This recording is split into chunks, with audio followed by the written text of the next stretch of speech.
I want you to turn with me to John 18, and we want to start reading in verse 38. So Pilate entered his headquarters again and called Jesus and said to him, "Are you the king of the Jews?" Jesus answered, "Do you say this of your own accord, or do others say it to you about me?" Pilate answered, "Am I a Jew? Your own nation and the chief priest have delivered you over to me. What have you done?" Jesus answered, "My kingdom is not of this world. If my kingdom were of this world, my servants would have been fighting, that I might not be delivered over to the Jews. But my kingdom is not from the world." Then Pilate said to him, "So you're a king?" Jesus answered, "You say that I am a king. For this purpose I was born, and for this purpose I have come into the world, to bear witness to the truth. Everyone who is of the truth listens to my voice." Pilate said to him, "What is truth?" After he had said this, he went back outside to the Jews and told them, "I find no guilt in him." And so we want to deal with that question that Pilate asked today. What is truth? It's still just as timely as ever. You know, if the idea that truth is only what is true to me, then how would you argue with the Germans during the Holocaust? An entire nation, or at least the best part of it, of people who felt it was right to kill off people they saw as an inferior race. They thought in their own eyes they were doing the world and their nation a favor. What was it that they did? What was it that made what we saw as right better than what they saw as right? Which one was better? You and I don't think that was right. At least I hope you don't. What was wrong with what they thought? They thought it was right. If you believe murder's wrong because it is by nature immoral to destroy life, then you're a bigger believer in absolute truth than you might realize. As you think about this idea, truth is what is true for you. That's a relative truth. It's based in your subjective opinion. You need to realize that. Because you're convinced they believe it's true. I'm convinced, therefore it must be true. It's true for them now, but then later on, it might not be true. So it's a relative truth. Even people who believe in relative truth will quickly contradict themselves. They'll argue that 5 plus 5 equals 10. They'll argue that George Washington was the first president. A pound is 16 ounces. No one wants to go to the grocery and buy a pound and find out it was only 10 ounces. We want 16 full ounces in that rascal. It doesn't matter that if I feel, if these students in their math class write down 5 plus 6 equals 10. That's not right, is it? No, it's an absolute truth. Or a pound is 8 ounces. Or that George Washington was in fact the 5th president. You say those things and people look at you like you're crazy. They're not consistent with the facts. I'm wrong. If you think I'd be wrong, you believe in an absolute truth, at least in some respects. But when it comes to morality, we've listened to this relative truth crowd for so long that we're raising up a generation of spineless young people who don't know wrong from right, can't see truth from error. They're not sure if abortion is wrong because, in certain situations it might be okay. They're not sure cheating on your spouse is wrong. If you're cheating with somebody who's nicer than your spouse, they're not sure cheating on a test is wrong. if it's so you can get a better grade and be successful in life, and your mom and dad don't yell at you too much for making bad grades. They're not sure if sex before marriage is wrong. As long as you love each other, that can't be wrong. They're not sure drinking's wrong as long as you drink responsibly. The point is, our ideas about truth matter. The truth is what matches the facts. That's the second view. It's an objective truth. Doesn't come from you personally. Doesn't matter whether or not you believe it. It's objective. 5 plus 5 is 10. I don't care whether you believe it or not. It's true. It matches real facts. It's true. If it's right for all people, for all times, in all places. 5 plus 5 is always going to be 10. It's a simple thing. George Washington, unfortunately or fortunately, is always going to be the first president of the United States. You can't change that. That's just the way it is. Well, our culture in relative truth is a lot like the Old Testament passage in Judges. In those days, everyone did what was right in his own eyes. And we're pretty well there. Does that sound familiar to what's going on today? Our culture's concept of truth is very similar to that. It's whatever I think is right. It has much to do, the notion of what's true has much to do with the sinful world we're living in today. For instance, and these figures are old, about maybe 10 years old or a little more, and so you just multiply them a little bit, maybe in some cases a lot.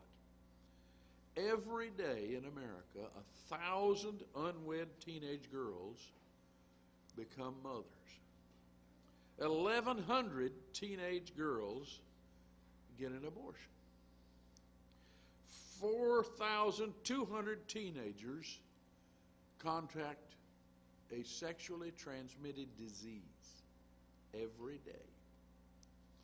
5,000 adolescents begin using drugs every day. 500, excuse me. 1,000 adolescents begin drinking alcohol every day. 135,000 kids bring guns or weapons to school every day in America. 3,600 teens are assaulted, 80 are raped every day. 2,200 teens drop out of school. And I think this last figure is much larger. 6 teens commit suicide. Why? Because of what we think about relative truth. Nobody knows what's true and right anymore. But my child is better. We go to church. In 1994, there was a survey among youth in churches by the Barna Research Group that said in the last 3 months, 2 out of 3 church kids, 66%, age 11 to 18, lied to a parent, a teacher, or another adult. 6 in 10, 59%, lied to their friends. 1 in 3, 36% of the church kids cheated on an exam in school. 1 in 4, 23% smoked a cigarette or used some other tobacco product. 1 in 5, 20% tried to physically hurt someone. These are children. 1 in 9, church children, 12% had gotten drunk. These are the kids in church.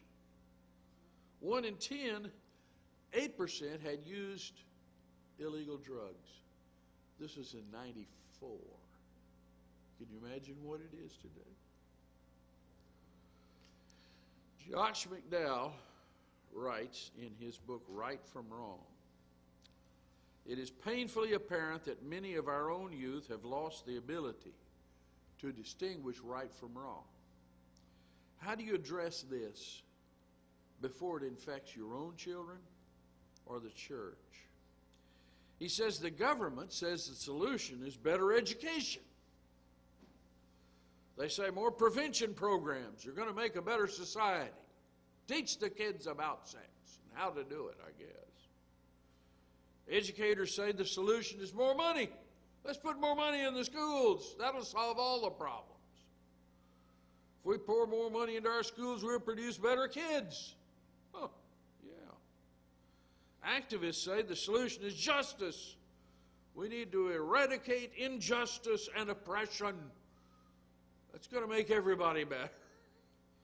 Other people say we need more police, we need more corporal punishment, we need more prisons, we need more job opportunities for everybody, and more social programs.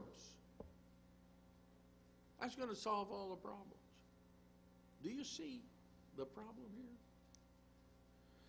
Don't get me wrong, a lot of those goals, he says, are worthy. They fall short every time because they address the symptoms. Our problem goes far deeper than the easy availability of guns or drugs. It defies prevention programs and social solutions. I believe it is a problem that will never be solved until we identify its source and deal with the root causes. I believe one of the prime reasons this generation is setting new records for dishonesty, disrespect, sexual promiscuity, violence, suicide, and other pathologies is because they have lost their moral underpinnings. Their foundational belief in morality and truth has been eroded.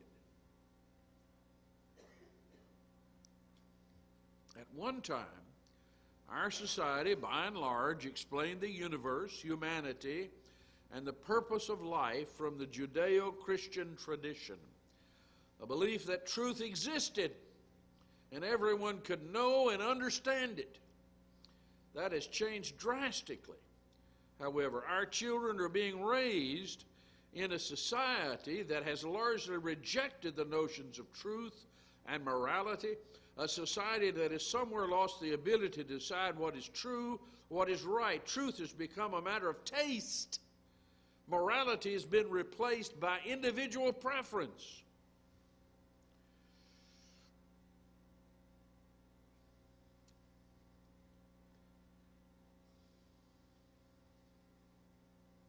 You know,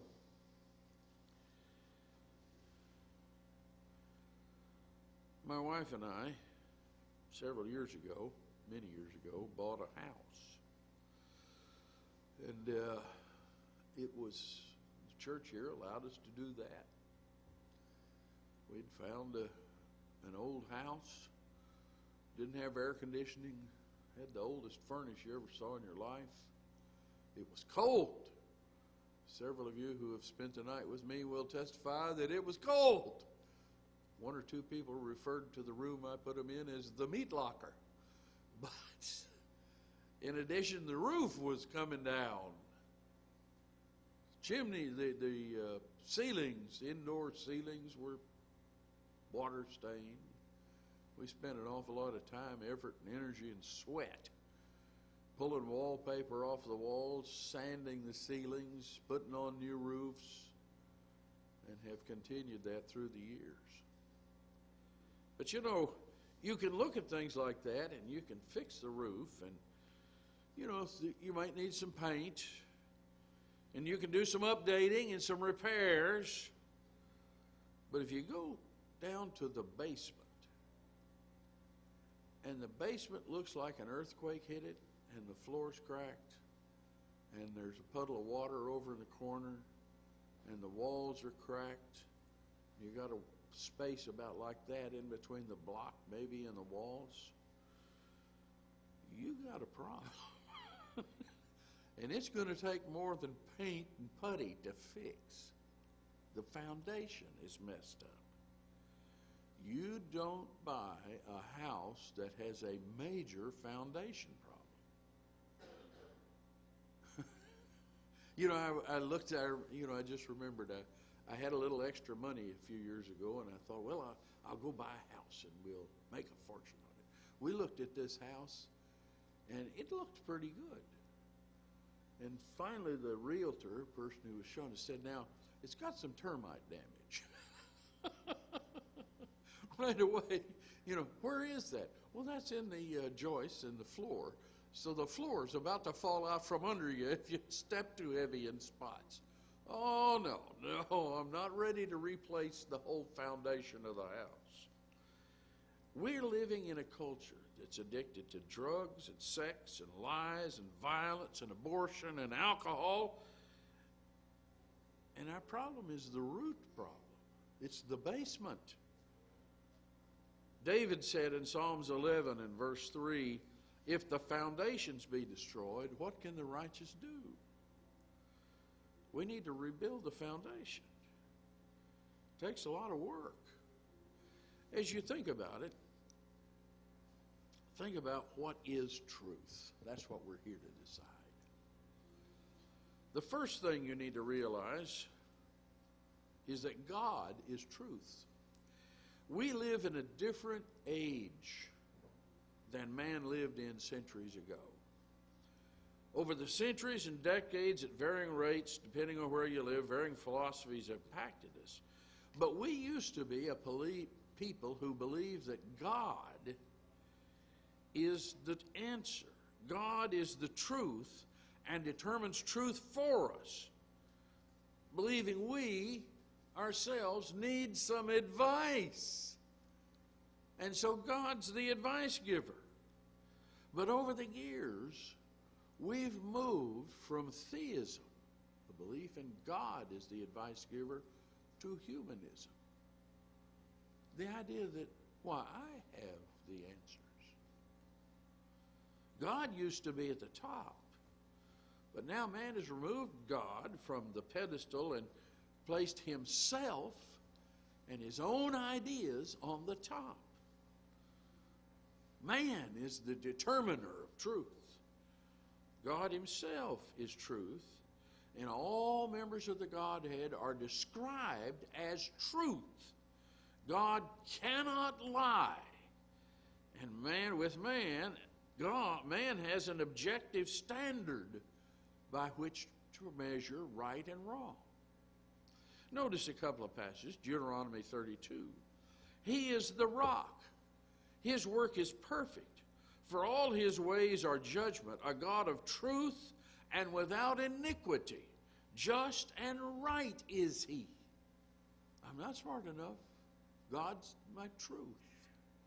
In John 1 verse 17, the law was given by Moses, but grace and truth came by Jesus Christ.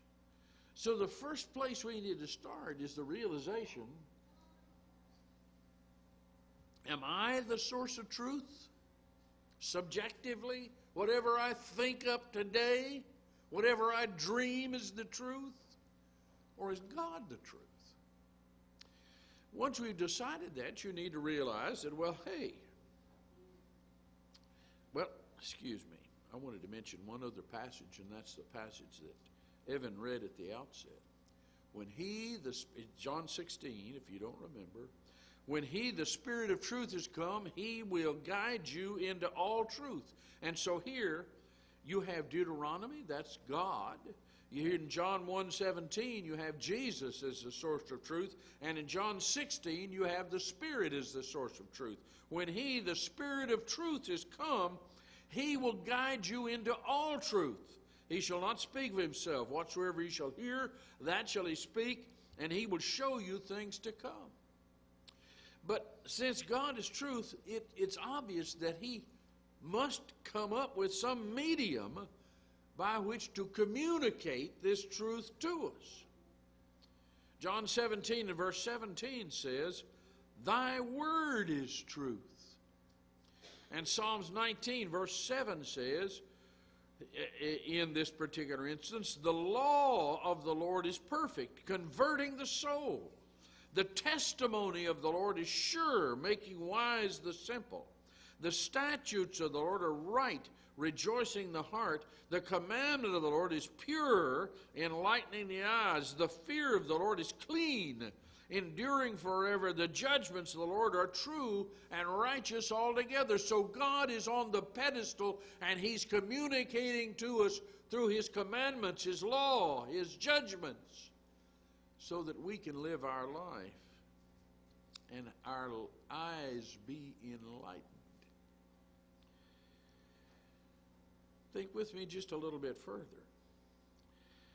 A lot of us as Christians, for us, it's enough to say, well, the Bible is true. Jesus is true. But wait a minute. Most people want proof. We want evidence. So as we think about truth and our truth claims, this sort of needs to match up with the facts. John 5, which we're going to look at here in a minute, is the evidence Jesus is providing to back up His claims of truth. Does the world really think that millions of Christians are stupid enough to think, I believe in Jesus because Jesus says He's the Son of God, without any proof? Are we that stupid? Where's the proof? Well, it's in prophecy. It's in the miracles He performed. It's in His resurrection from the dead. Those are the facts that support the omniscience, omnipresence, and the almighty qualities of God. John 5, verse 31. If I bear witness of myself, my witness is not true. There is another that beareth witness of me, and I know that the witness which he witnesses of me is true. Ye sent unto John, and he bare witness unto the truth, but I receive not testimony from man. These things I say that ye might be saved. He was a burning and shining light, and ye were willing for a season to rejoice in his light. Now notice what he says. If I say it, it's not true. If John says it, that doesn't make it true either. What makes it true? I have a greater witness than that of John. The works which the Father hath given me to finish, the same works that I do bear witness of me that the Father hath sent me. Why are the miracles in there? Why are the prophecies in there? Why is there such detail given to you by the witnesses of the resurrection? So you can know what the truth is. So you can know that he's speaking the truth. Truth matches facts. Look at the facts, and you'll know what the truth is. But in addition, truth is exclusive. It rules everything else out. Your opinions don't matter anymore. What do you say to your kids when you say, hey, I want the truth? What happened? I want the truth. What does that mean? Well, by the very words we're using, the truth is a narrow thing. I don't want your think-sos. I don't want to know what everybody else did. I don't want to know your lies. I want the truth. It's just one thing. It's singular. We don't want to hear lies. The very question says that truth is narrow and exclusive. You know, I mentioned about the scales a little while ago. 16 ounces is a pound. I don't want it relative. I don't want it to be, 12 ounces is a lot. That's a foot. When I'm not asking for a foot, I want a pound. I want 16 ounces. Nobody blames gravity for being narrow and exclusive. Somebody told me, I think Nathaniel and Mandy had a date yesterday, and Isaac. They went out to see Wonder Woman. And Isaac came in and announced to me, Wonder Woman can fly. I said, well, she didn't used to. But, but that's another discussion. But you can't fly.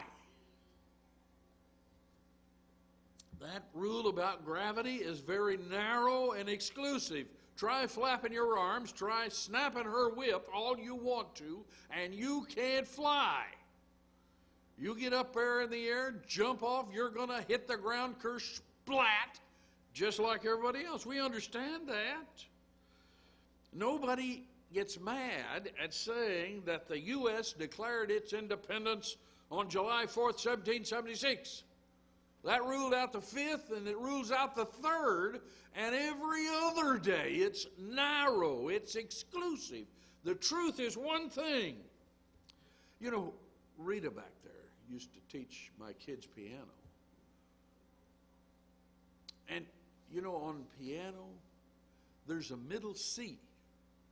It's the same, or it's supposed to be the same, on every piano. Why?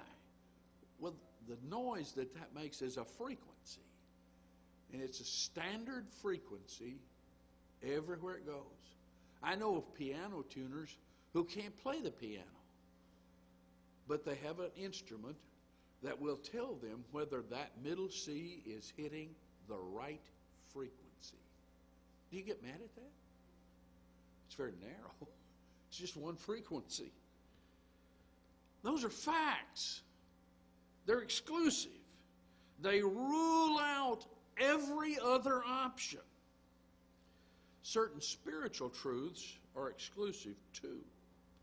In John 14 and verse 6, Jesus saith unto him, I am the way, the truth, and the life.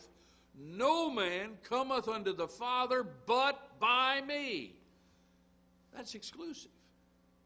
Truth rules out everything else, everyone else. There isn't going to be any alternate religions. In Psalms 119 and verse 30, I have chosen the way of truth. Thy judgments have I laid before me. It's exclusive. But in addition, truth is knowable. You know, there's this spiritualist movement, and there's this mystical religion thing that's turned truth into something rather flimsy and abstract and unknowable. But Jesus says you can know the truth. You can know the truth, and the truth will make you free. You can know the truth. We can comprehend it.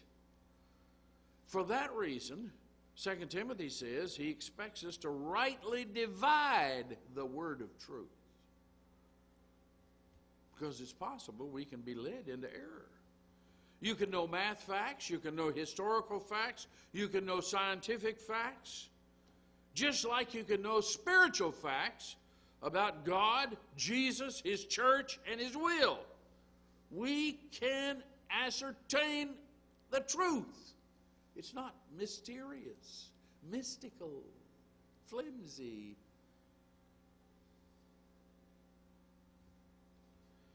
Finally, truth is universal. Truth is the same for everybody, everywhere.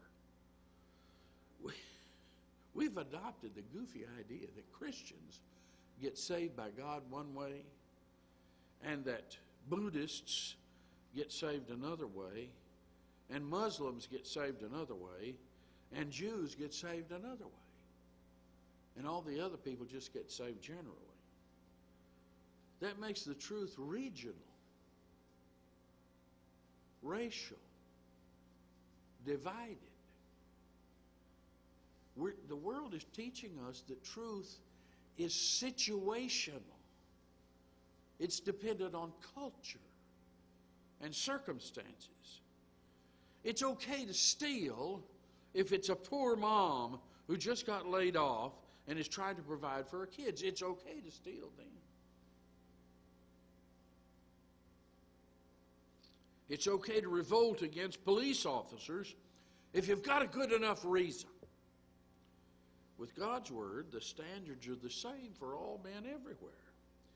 God isn't some schizophrenic who's one way in one culture and teaches another way to a different culture. That would be a God of confusion. Confusion. Truth is like parallel lines. You know, where are you, Jonathan? Weren't you studying in geometry? What did you learn about parallel lines? They're straight.